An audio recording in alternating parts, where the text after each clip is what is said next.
un autre cheval dans le box qui a servi de traitement à un cheval, un autre cheval.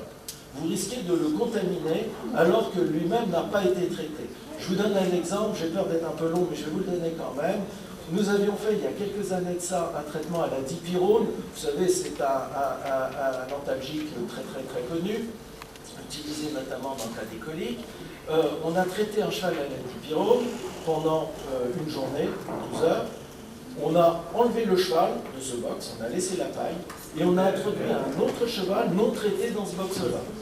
Et au bout de 24 heures, la concentration urinaire du cheval non traité était supérieure à celle du cheval traité. Vous proposant, mais je sais que pour la Tunisie, pour le moment, ça n'est pas possible, en proposant des analyses de dépistage. Alors, c'est quoi les analyses de dépistage? C'est un service qu'on propose en France et pour certains pays étrangers. Lorsque vous traitez un cheval et que vous avez un doute, parce que vous ne connaissez pas les temps de détection, parce que vous avez utilisé une posologie différente de celle qui était proposée dans les temps de détection publiés, donc vous ne savez pas. Donc n'hésitez pas, il faudra voir si on peut mettre ça en place pour la Tunisie, mais n'hésitez pas, si vous en avez possibilité, à demander cette analyse. C'est-à-dire que vous collectez soit l'urine, soit le sang, suivant la molécule considérée, vous l'envoyez au laboratoire, et il va vous dire très rapidement, ça peut se faire parfois en moins de 24 heures, très rapidement, est-ce que le cheval est apte à courir ou pas, du moins pour ce qui concerne les résidus du traitement en question. Alors, la contamination alimentaire, c'est, je vous l'expliquais tout à l'heure, quelque chose qui arrive vraiment à votre insu. Et c'est pas l'insu de votre plein gré cette fois-ci, c'est vraiment à votre insu. Alors, là, nous avons identifié un certain nombre de molécules qui sont des vrais contaminants naturels. On va balayer ça rapidement. Caféine, théobromine, théophiline, atropine, scopolamine, morphine, bufotéine. Je vous explique d'où ça vient. Alors, la infime partie de la production industrielle d'aliments.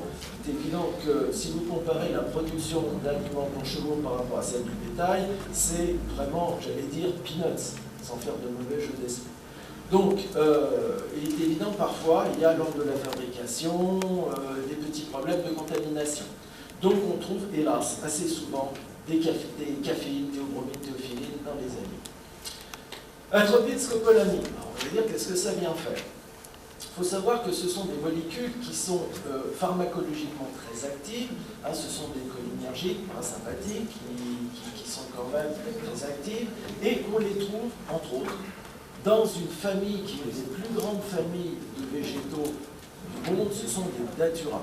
Et les daturas, je ne suis pas un spécialiste, mais ce sont véritablement, c'est une très grande famille qui comprend à la fois des petites plantes, de la taille d'un chardon, ça ressemble un petit peu à un chardon, vous voyez, c'est Datura stramonium, l'image du bas, mais ça peut aller dans certains pays, comme d'ailleurs en Tunisie, jusqu'à des arbres, des petits arbustes.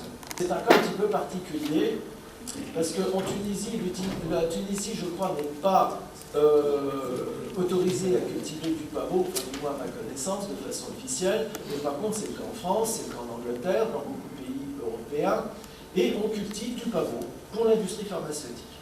Alors, cette culture est parfaitement officielle, elle est très bien encadrée, mais elle était restée, j'allais dire, presque secrète, pour des raisons qu'on peut imaginer quand même malgré tout, jusqu'à il y a bonne dizaine d'années, jusqu'au moment où on s'est mis à trouver de la morphine, justement, dans les aliments pour chevaux. Alors là, on a eu, je ne vais pas vous raconter toute l'histoire parce que ça sera un peu long, mais il y a eu des combats avec l'industrie pharmaceutique et avec les producteurs d'opium, d'opium, je veux dire, qui ne voulaient pas entendre parler de tout ça.